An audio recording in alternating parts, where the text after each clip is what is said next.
Okay. It's not really symmetry I'm worried about. It's good form, but the head size is way too small. Way too small. And what that's gonna do to your image is that it's gonna like destroy all of the details that you spent on. So what I'm going to do is increase the size of the head. I know it might seem too big for you, but there is an anatomy within the head itself, an issue with the head shape altogether. So what I'm going to do is try to decrease it now. The forehead that you drew is too high. It's too big. And so let me show you what the problem was before. Before the forehead was too high. The chin there was no horizontal symmetry, as I have explained before. If you guys don't know what that means, it's just if you draw a line cutting the face in half horizontally, would they match in measurement and detail? So what I did was I decreased the forehead space and went from there, and then morphed it so that the head size is a little bit more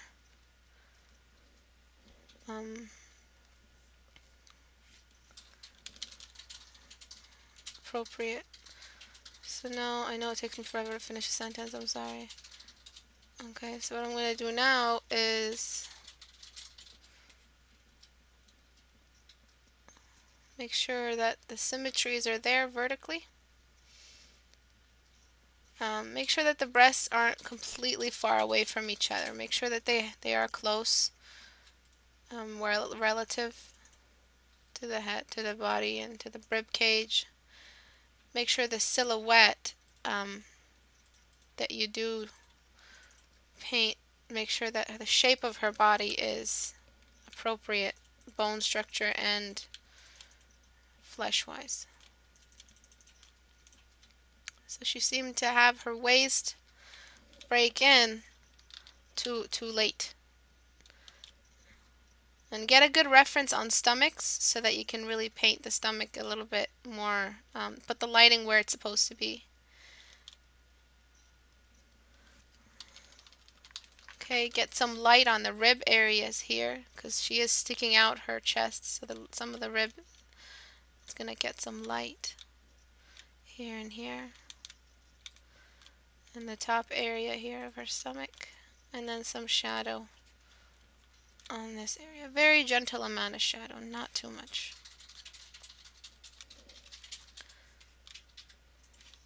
So that's usually where light is if the light is coming from above. Which is good job on the face. It seems like you used a photograph. It's so well done. Very convincing personality. Kind of looks like the girl from Oblivion. Okay. Just trying to get her silhouette sort of in place. Kind of outlining, but only in the areas that need shadow. So out here, there's some areas that need shadow, and then brushing away the line. Make sure that if you do outline, you brush it away. And that if you're not familiar or need some sort of line guidance, you don't keep it there the whole time. Now I'm shading around the hip bone here, because every lady's got hip bones right here and here. Everyone's got hip bones. And they seem to connect down.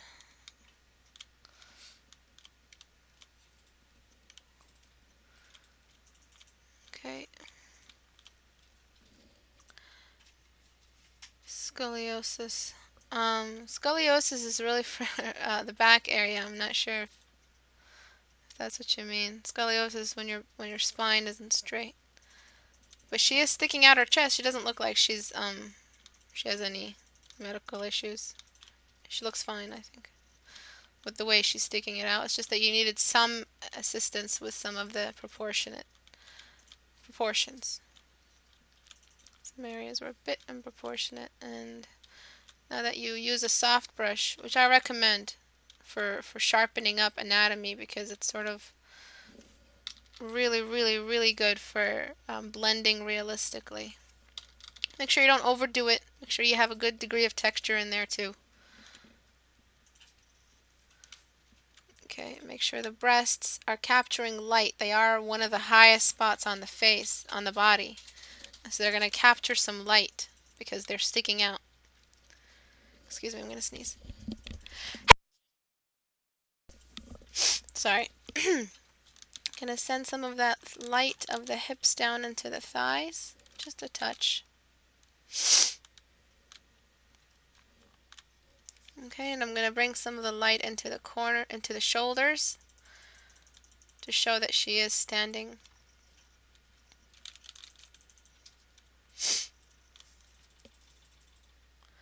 Accept. Okay, Kateli, you can send it.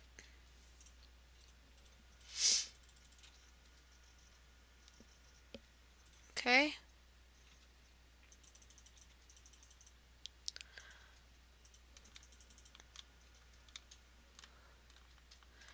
Do you see that white rectangle? Yes?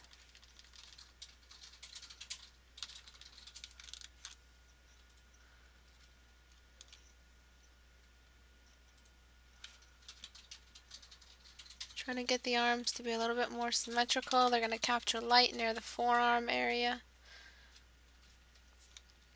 And then get darker near the hands, depending where the hands are positioned. Try not to outline. I'm going to remove some of those outlines. A bit of outlining going on. It's okay, it's for the...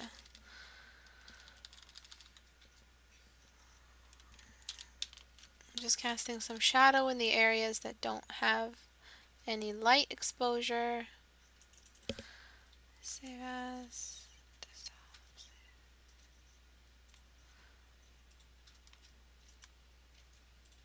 That's because of the liquefy tool. Why does it do that? Do you see that white rectangle around her body? That's because it makes that box whenever I use it. What? The liquefy tool makes a box?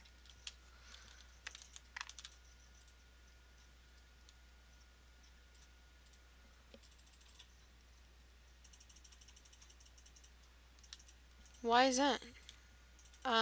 Did you play with the filters? Did you have any other box shape there that is different color? I thought you put that in intentionally.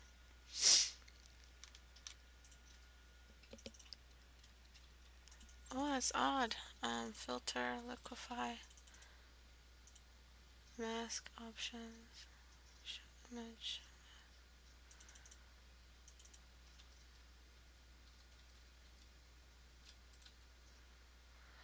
I really don't know what's going on.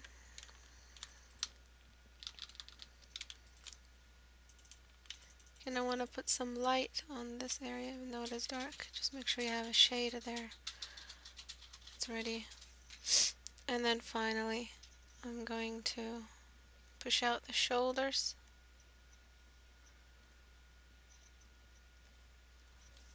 And there you have it. I'm going to cast some shadow from the belly button upward.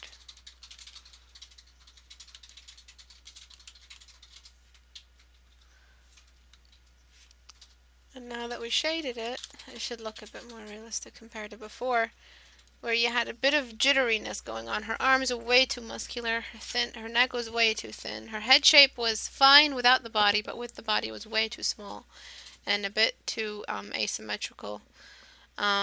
We morphed everything else, shrunk the arms a little bit. The arms are way too big. You were working with a sketch. Sketches look proportionate, but when you paint them, you can see all the anatomy problems with it. And so the arms looked fine as a sketch. They looked cool, actually. But when you start painting them, they look a bit off. And so you have to shrink them, and so things make sense. I'm going to illuminate only the area here, generally, because the light is touching that area. And illuminate the head a little bit more so that she looks like she's emerging from the darkness. Do you see that? Nice little trick. Save, and I'll send that back to you. So one more before and after. What do I do about that? When you sketch, make sure you're not sketching the outlines. Make sure you're sketching the skeletal structure that you need. So lines according to how you need them. Make sure that when you sketch, you don't use a dark line, and make sure that the thickness levels, or you naturally have studied them. Stuff that stuff that your eyes are used to. So you know that the arms are way too big. If you look at it right, if you look long enough at a proportionate body of a female, realistic photograph image as a reference, you're gonna build an instinct, a visual instinct that tells you when you're doing something wrong. You're gonna be like, whoa, those arms are way too huge. What do I do? I'm just gonna shrink them, see if they look. Oh, they right there we go. They look good. And so that was the problem before. They looked cool as a sketch, but when you sketch them in, it looks like she has either a shirt on or her arms are just larger than anything else in her body. So make sure that if you do use lines, you're using them as guiding references. You're not using them as the outline, the alpha and the omega of the drawing. Make sure that you are anticipating the fact that you're going to be sculpting. So if you draw a body, make sure that you have all the gestures in place. But this is only gestures. This is not the proportions. When you do start painting in the proportions, make sure that you have a good chiseled brush, textured I mean, why did I say chiseled? A good brush that will help you through the anatomy and the edges and the blending. And I'm going to send that to you. And this is Catali's. So cute. Mattia. Okay, Catali, I'm going to have fun with this. So one big problem is the saturation. The green that you have is pure green. You never need this color. Look at this, no man's land at all. You're like a step away from the worst green possible. And Photoshop does that. It really tricks you into using colors that are too saturated. And because she's outside and because she's holding a glowy object, what we're going to do is desaturate the background almost completely. Keep just a touch of the green to make sure that we have all the palette the same. Okay, Catelli? Alright, so now that we have that set up, what we're going to see is something is going to pop out, and the main image is going to pop out. Do you see, no matter how much I'm desaturating, it's still very, very high. So give me a second. I lost my breath. Okay, I'm going to keep it, just trying to do it in the right spot.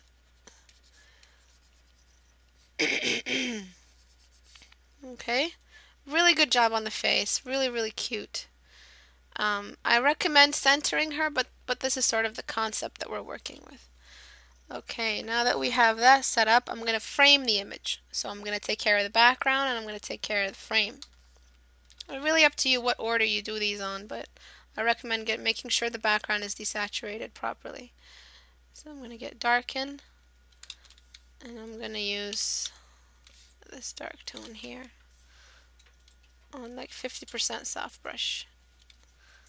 And I'm going to just frame the areas here so that even though she is on the edge, she is in the dark area, and the light that's being cast is being cast from this object right here.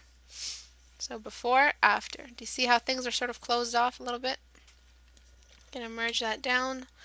And then we have this hand that's holding something glowy. And so what we need to do is prove that this is the light source. So I'm going to get the dodge tool. Dodge tool does this beautiful thing where it creates the image of transparency. And you know that area in between your hand, that if you put your hand above to block out the sun, you get like these red rims around your hand? Well, I'm going to try to create that effect on her hand here. I'm going to bring in a color layer and use that pink that you used. You see that you used this pink. It's really, really nice pink around the elbow. Really, really nice. What I'm going to do is use some of that pink on her hand, because that's where the blood is and that's where the transparency is. So that's what we're going to be seeing, some of that pink. I'm going to use some along her arm, a little bit more on her cheek, some around under her eye area right here to really give that blush, that alive look. And most of it I'm going to use on her lips because there's so much green, and what's the opposite of green? And that's red. And so what you need to do is really tackle some of that green, break it down, and use some red to bring the life back into this image, because there was so much green overwhelming it. It was ridiculous. You don't need that much. It was like being a bully. It was bullying the image. If you know what I mean. So some of that, do you see what that red did to the lips? It made that beautiful little effect of aliveness.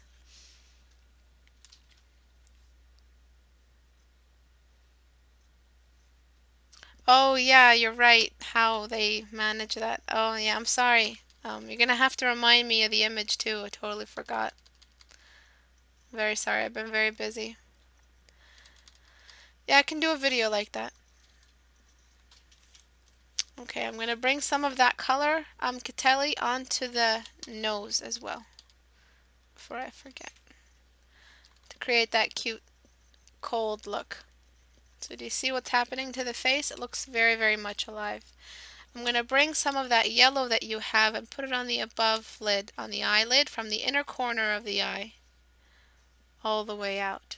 And what you have to start doing, Catelli, is start watching makeup videos. I know, weird piece of advice, but I swear to God, if you guys start watching makeup videos, your art will just explode. You're just going to be inspired all the time. You're gonna notice things about a human face you hadn't noticed before because you're literally staring at a human face for like a whole afternoon. um, and it's gonna teach you where to put stuff to make people look beautiful. So let me show you. Akimura on YouTube. She's got these tutorials on how to paint skin. This is when I wanted to learn how to draw Asian eyes. So I would watch hers. Let me show you. Hi, it's Eki here. I know her voice is really weird. Makeup tutorial. Let me show you how she does it. This look is basically my fast and easy everyday makeup. 1 second. Let me show you what she does. And it's exactly what we do when we paint. What's going on? Okay. Now she's doing her eyebrows. Now she's doing the highlighter. And when she gets to her eyes, what she does is she puts these really light shades on the inner corners of her eye right there. See that? That's exactly what I just did just now. I also added some shadows on the outer corner of her eye, just there to make her eyes look more popped out. And that's the same reason women use eyeshadow on the outer corner of the eye as well, to make the eyes pop out. So in painting, if you watch enough makeup videos, I swear to God, your image will start looking more realistic because you're going to start understanding where to put all these shadows. And so you needed a little bit more realism just in that area here. You also needed a shadow of the upper lid onto the rest of the eye. That really creates some sort of realism, and it doesn't make her eye look so glossy.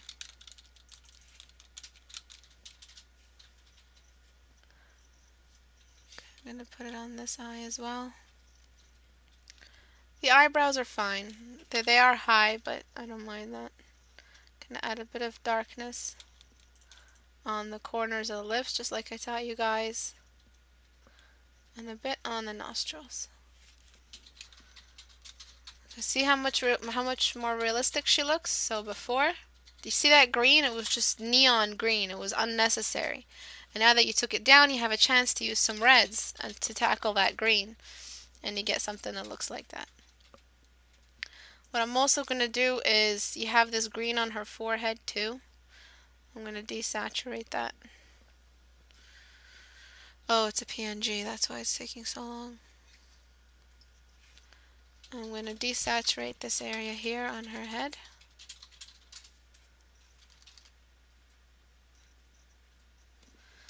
And I'm just going to create, like with a lasso tool, I'm going to create sort of the outline of some hair. And I'm going to bring in as if she has a shadow of some hair.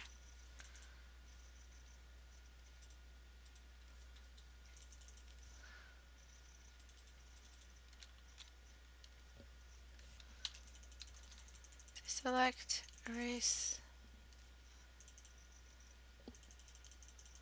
Add that little touch as if it's hair. Okay?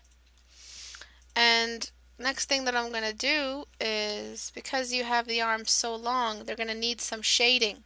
They're going to need some intensive shading because they're taking up a lot of the space, and so they have to be dealt with detail. And so what I'm going to do is just start shading the arms. They are long and I love that. It's very stylistic. Trying to get a basic shape going on.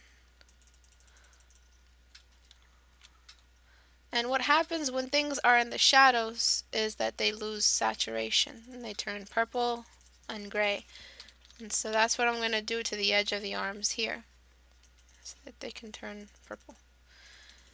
This nice yellow on the arms, I'm going to place it over here. And I'm going to get some of that red from earlier and keep it there. I'm going to bring some secondary lighting just on the edge of the arm back here to make it seem like it's 3D and that it works with everything else. Also, her arm, looking at her body shape, is way too thick. So you might want to decrease brush density there. You might want to increase the size of her arm. Decrease the size of her arm, make it look a bit more feminine. Like there, give it a little bit more of a slender look rather than that large look from before. And then finally, we have the glow from the object, and we're going to place some of that glow. Now we can start using that neon and place some of that glow on the tips of her nose, in this area here. Looks like a storybook cover, I love it. On the edge of her arm here.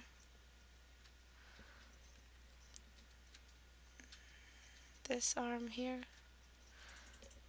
And do you see how things look more alive now? Before there was way too much green.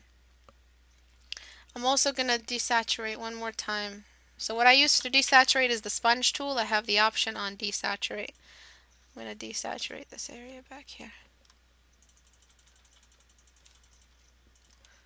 It was way too bright before, honey. You need to really take it down, really rethink your understanding of color, and try to paint with a grayscale first and then jump in. Cancel, flatten, save as JPEG instead. Okay, so we're going to see a before and after now. So everyone just pay attention. Before, do you see what that neon did? I just want you to admit it so that you could get over it, and then you could, next time you paint it, I know for sure that you have avoided this altogether, because it's a big, big, big mistake to oversaturate your colors. Okay, so before, extremely saturated, no chance whatsoever. It was like a radioactive environment for any colors, and all colors are dying. After we take some of that radioactivity down, no pun intended, we see the colors come out. We see beige come out. We see red come out. We see blue come out. And things really, I know it looks very desaturated, but that's only because before it was extremely saturated. And now that we did that, things like the reds have come out as well. So what I'm going to do now is get the sponge tool on saturate. And I want to bring in just a touch more red on the elbow here to balance, not the green, to balance out the reds that we have. Just a bit on her elbow. Actually, instead of saturation, I'm going to use the color layer to do that for me. So some there. Some on her fingertips. Her fingertips get really, really red. So if you want to know where to put some red, put it on the fingertips.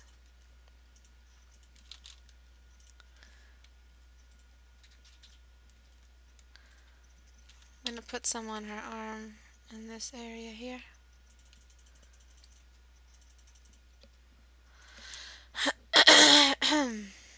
Put some on her chin. Just make her skin come alive. How do you make skin come alive? Well, same reason why zombies look dead. There's no blood circulating. So add in some blood and you have a real alive looking person. Like the background would still be less saturated than the girl, so would it work? The background will still be less saturated than the girl. I'm sorry. You can still have color for pieces, but you have to know where to apply it. That's true. Simon, thank you. Ista, is it okay if you saturate the whole piece now?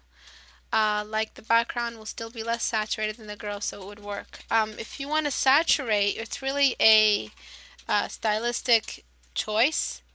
But if you saturate, what are we going to get? We're going to get this.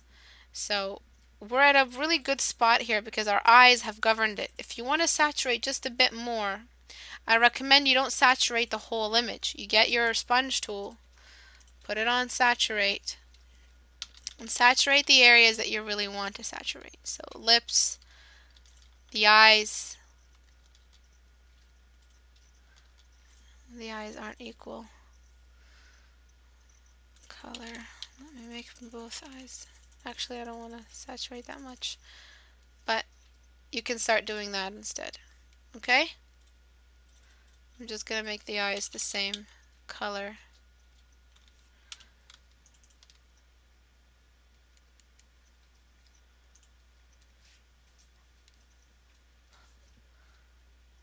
Merge down.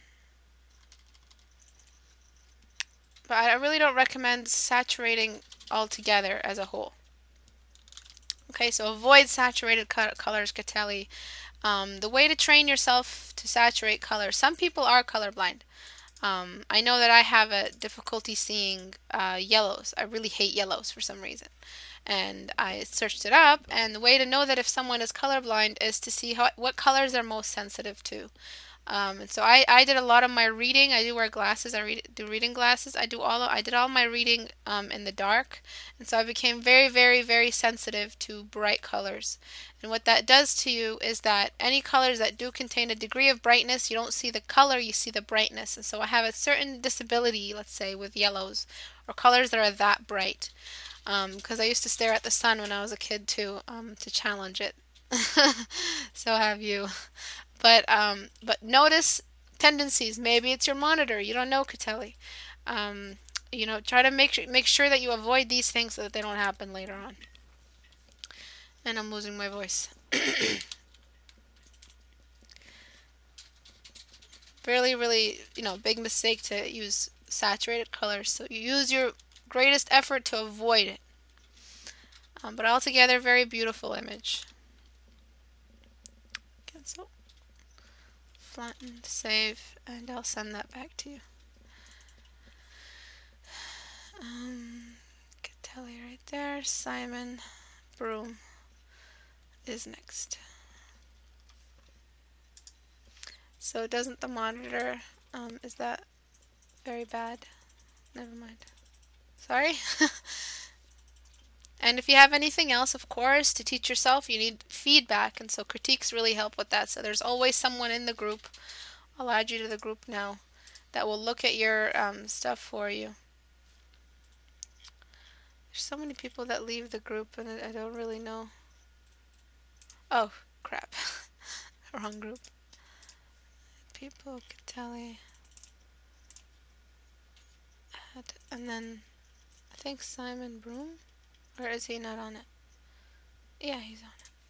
And I'll add you to the announcement group. People here who want to